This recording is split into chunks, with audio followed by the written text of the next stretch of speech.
So again, welcome guys, welcome to this podcast. And firstly, I'm Arun and talking about some interesting topic about the what is the power, what is the actual definition of power. Because in today's world, we are knowing about he's a powerful, he's not powerful, he's a powerless. So what actual meaning of power? It's we crown in our head is a power, or we had what power which set a very different narrative. And from the book The Prince, was written by Machiavelli. So we are talking about all the things. So please, in this video is very engaging, don't skip this video. And final destination means watch till end and you just understand what can I say and what is this podcast will say. In today's podcast, we are getting a main guest who's talking about who's a king, who's a powerful man. The name of the guest is very expert on this field, which name is William, and our host name is John. So firstly, just I say you one thing, please close your eyes and imagine a room lit by a single, just please imagine a room, flickering candles in the heart of Italian countryside. Exactly. In the 1533, the man sitting at the wooden desk means man sitting on a wooden desk and something about thought on some topics, and is not a king or a conqueror, because he's a broken diplomat whose name is the writer of this book means Niccolò Machiavelli. His hands still ache from the ropes of Stapado, the torture devices that jerk his arms off their sockets just weeks prior. He has now lost his job. Exactly. With which time 1533 he has lost his jobs, his status and his city. But as the sun set, he does something strange. What can you think? What something strange he do? He strips off his mud stained from clothes and puts on his finest robe. And you thought, what are the rubbish do? That one is used to wear in the court of kings. He enters his library as a royal god, and for the next several hours he speaks with the ghost of the great leaders of the past. Yeah, is you imagine it, in all the things in which incident is very impowerful. So this is the birth of the prince. Exactly how the prince is birth. The prince book is how birth. It's totally all over thing which I have to say to you. It's total of the how created the prince. It was not written by a man who loved evil. Exactly. Somebody person says this person is being evil. Not. He is since he is gave lights to what is actual practicality. It's a was written by a man who is tired of seeing good men destroyed by their own naivety. For this 2 hours and this some minutes, we are going to strip away the myths. We have been told that to lead is to be a servant, that honestly is always the best policy, and that if you're kind, the world will be kind back. Machiavelli look at that and calls it very little. He argues that there is a massive bleeding gap between how people ought to live and how actually live. If you bridge that gap with the wishful thinking, you are just a failure, you are a victim. So can we start this? But something which I told you, think about the world today. Please think. And what going on we see in the corporate boardrooms, in the judge cages of international politics, and even our social hierarchies. We see the lion who's a forest king, the person with the raw power and the loud voice. We see the fox is the clever person, the person who maneuver in the shadow, whispering the right words for the right people. Most of us choose to be one of the others. Machiavelli's first great hook into our psyche in the terrific realization that if you are only a lion, you will walk straight into a trap, and if you are only a fox, the wolves will tear you apart. To think like a princess, to realize and you are an actor on a stage, and your true self is a luxury you cannot afford if you want to win. So we are going to spend this time to dissecting what is the mean to add to a look power and without a blindfold. We are talking about why love is liability.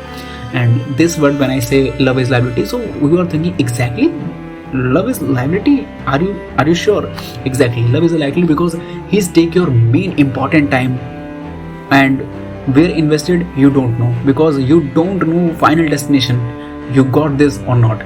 So because it's a contract, the other person can cancel at any time. Exactly what I can say. Whereas fear is a bond of your control. We are going to explore that purity of mercy, that idea that leader who refuse to fire a toxic employee or punish a traitor is actually the most cruel person in the room, because they're allowing the whole ship to sink. By the time you finish the first experiment, you won't look at your boss, your government, or even rivals the same way. You will stopping asking, is this fair? Exactly. But your answer is not predictable, because and start asking, doesn't this work? Because in the cold hard light of Machiavellian thought, thus only since the best powerless when it matters most. This is not a guide on how to win, it's a map on how to survive in a world doesn't always reward the scent. So our host in this podcast. In the previously, I can say the host name is John, and our guest is a main person, political strategist and historian person whose name is William. So in today's podcast, we'll listen very carefully, and you are listening carefully, and our audience are also enjoying and are also is very understood what topic which I touched there. Okay. So firstly, John is asking from Williams, we are sitting in a long one today, William. Most people think Machiavelli is a manual for villains. What you say, we have to start the day he was tortured to understand why he wrote this. So William are politely give answer, exactly, John. You can't understand the prince without the blood on the floor. In 1952, the plot-line Republic fell. Machiavelli, a high-level diplomat, was arrested by the returning Medici family. The subject into the stapledo, his hands tied banging in the bed, and then hoisted into the air. He didn't break, exactly. He didn't break because he has not a power and not a tool. When he was exiled to his farm, he didn't write out of hate. He wrote out of a desperate Patrick need to be see Italy unfired. Okay. So John is asking, so he's writing a job application to people who tortured him? And William something thinking and say, in a way, yes, but he's saying, I know how the world actually works. You have the power now. Here, how you keep it so it does not fall apart again. Something John is some previously remind, because when the answer given by Williams, he understand it's something I listened repeatedly in previous time. Exactly. It sounds dry, but it's actually about how you enter a new environment. So William says, hey, right. He talk about hereditary principalities, easy to keep, just don't mess up, and versus new principalities. The hereditary principalities and new principalities, what's the main thing? If you take over a new company or new country, you have a new honeymoon phase. There's actually a trap. So John is smiling and he says, a man changes their master willingly, hoping to better themselves. William says, and that's danger. When they realize you are not a magician who can fix everything, they turn on you. This is where he introduces a pamper on crush rule. If you injure someone slightly, this secret if you crush them completely, they can't. Then John, next question is, let's get into art of war. Machiavelli hated mercenaries. Why was he? He's obsessed with the citizen soldiers. Then William say very politely of this question, because this question is a very different perception of other peoples. But William says, because a mercenary fights for money and not for you. In a crisis, they will run. A prince must have his own arms. In a modern terms, it is about sourcing. If you outsource your core strength, you are hostage to your providers. Okay, John, I understand and said there. Okay. I listen and I remembered the chapter number 18, the Lion and the Fox. What about why is he famous? William said this is the main cheese. He recognized the human are miserable creature. Okay, leader can't always be a lion, brute force, because he falls into a traps. He cannot always be a fox because he will be eaten by wolves. You have to know how to color your nature to be great pretender and December. You always understand. This is the feared versus loved. William, let's be real. Does this still work on modern office? William says we have to be very careful about this, because we don't know which person we have surrounded there. But Machiavelli says it's best to be both. But since that hard to pick fair. But remember, fair is not a hatred. If your employee fair, that will be fired or bad works. They work hard. If you hate you because you insult their families or steal their credit, they will sabotage you. Okay, John understand what William says. Okay, he also talk about liberality, generosity. He says being generous in the own money is a path to ruin. Exactly, you are thinking about same.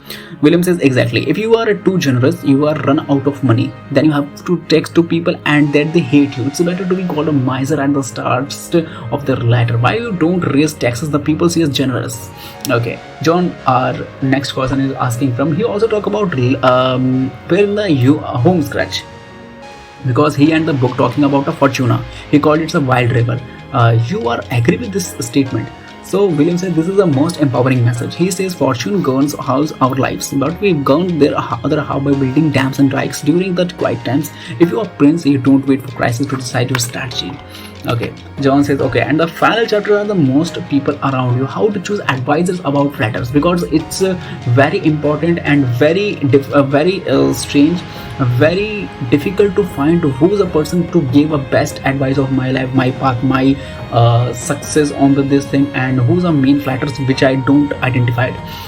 William, this is a bit vital. A principal main thing, a prince who is not wise himself cannot be a well advised. If you and 10 advisors all giving different advice and you don't have the virtue to choose, you all be paralyzed. He say you should give your advisors the freedom to tell the truth, but only the ask for you it. Okay, so John says it's a very interesting podcast. So we now to wrap up this journey. William is a Machiavelli teacher of the evil, or teacher is reality. What can you think about Machiavelli? Is a teacher of evil or teacher of reality? And what is the perception of about this statement? I just choose this is a teacher. He's a mean teacher because he's not a evil. He's not a tell us please destroy your life. He's don't say. He say what's your life actually works, and you don't understand. You are not seeing the actual world what does in daily basis, but you just only are in a mind and subconscious way you are thinking is a not good, it's a good. But he's a teacher of responsibility. You are smartly say he's saying that if you are take the mantle of leadership, you are responsible for the outcome, not just his intentions. Being pure, will your people starve or die is not a virtue. It's a failure to think like a prince, it to accept the moral weight of the doing what is necessary. Okay, John William, this has been incredible marathon. Okay, so our podcast is finished there, but I tell about some conclusion. What is thought of my is about this topic. As the final minutes, we find ourselves back in the candlelight front room in the Italian countryside, watching the man who stripped power and sacred mask. We have spent our hours walking the judge edge between the lion and the fox, dismantling the comfort illusion to leadership to find the coals. Hard gates of reality, Machiavelli. But what is the ultimate takeaway of thinking like a prince? What is your way? What is your thinking about this? Because nobody tell us and nobody talking about this. It is the realization that power is not a true prize to be held, it's a burden to be managed, and it's not easy. You are thinking is a powerful man is a very lavish life, is a very enjoyable life. It's not. It's a don't. To think like a Machiavelli, to accept the lonely truth, the world is not as it should be, and wishing this be different is a form of surrender. Most people spend their lives reacting to the wild river of fortune, clinging to the debris of their own ideal, and they are swept away. The prince, however, is the one of the who stands on the bank and builds on the dam. He is the one who understands that virtue is not about being liked. It's about having the strength to do the pleasant thing today, to ensure that is theirs tomorrow. The most engaging realization we can leave with the Machiavelli was not trying to create more tyrants. He was trying to create more conscientious actor. He wanted to stop being a pawn in someone else's game. When you choose to be feared but not hated, when you learn to dissemble your nature for the sake of the greater goal, and when you recognize that cruelty can sometimes be the highest for a mercy, you are talking the steering wheel your own destiny. So we live in an age of optics and personal branding, terms that Machiavelli would have recognized instantly as a tool of the fox, but he would warn us, do not get lost in the mask. If you have the cunning on the fox but forget the strength of the lion, you are not just a clever victim, wait for parador. Okay, so the prince is the one of who stay awake will the world sleep in the cradle of our naivety. He's the one who accept the ends justify the means only when the ends in something worthy will be a stable career, protected family, or thriving a society. So it's a very important thing what you can happen. So our video is finally ending, but I just ask you one question, it's very important to you. The candle is flickering out, just imagine, and the ghosts of the past are treating it as a reshadow, but the map is now in your hands. The question is no longer what will happen to me, but rather what will I may happen. It is a question for you, and today's video is over again, and we will meet another interesting topic which I touch you and which add your life is an important value. So I am Arun, and just end this video.